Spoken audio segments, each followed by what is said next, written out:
আর এই যে 3000 টাকা কেনাকাটা করছি এই জন্য একটা পয়েন্ট পাবো পিভি।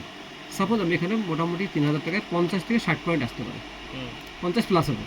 তাহলে 50 পয়েন্ট যদি হয় তাহলে কোম্পানি কী দেবে, দুটো শেয়ার দেবে। দুটো শেয়ার বলতে কোম্পানি যা ট্রানজ্যাকশন হবে তার লভ্যাংশে দুটো শেয়ার, তার মানে একটা শেয়ার মানে মোটামুটি 80 থেকে 90 টাকা, 90 টাকা ধরছি আমি। তো দুটো শেয়ার মানে কত, 180 টাকা তোমার অ্যাকাউন্টে ক্যাশব্যাক চলে আসবে। এবার এটা যদি প্রোডাক্টটা ভালো মনে হয় তাহলে তুমি কন্টিনিউ কিনবে। যদি কিনোটা 6 মাস 7 মাস যখন হবে তখন এই 3000 টাকার প্রোডাক্ট কোম্পানি আমাকে পুরো ফ্রি দেবে। আর এটা কন্টিনিউ যদি 12 মাস কিনে নিই, 13 মাসের মাথায় এটা ডবল, মানে 6000 টাকা প্রোডাক্ট কোম্পানি আমাকে পুরো ফ্রি দেবে। তাহলে আমি টোটাল 3000 টাকা কেনাকাটা করছি 12 মাসে, তাহলে 3 মাসের প্রোডাক্ট আমি ফ্রি পেয়ে যাচ্ছি, মানে 9000 টাকার প্রোডাক্ট ফ্রি পাচ্ছি আমি। তাহলে এই যে ফ্রি যেটা পাচ্ছি এটা পার্সেন্টেজ করলে 25% আসবে তোমার ফ্রিটা। তাহলে 3000 টাকার 25% কত, 750 টাকা।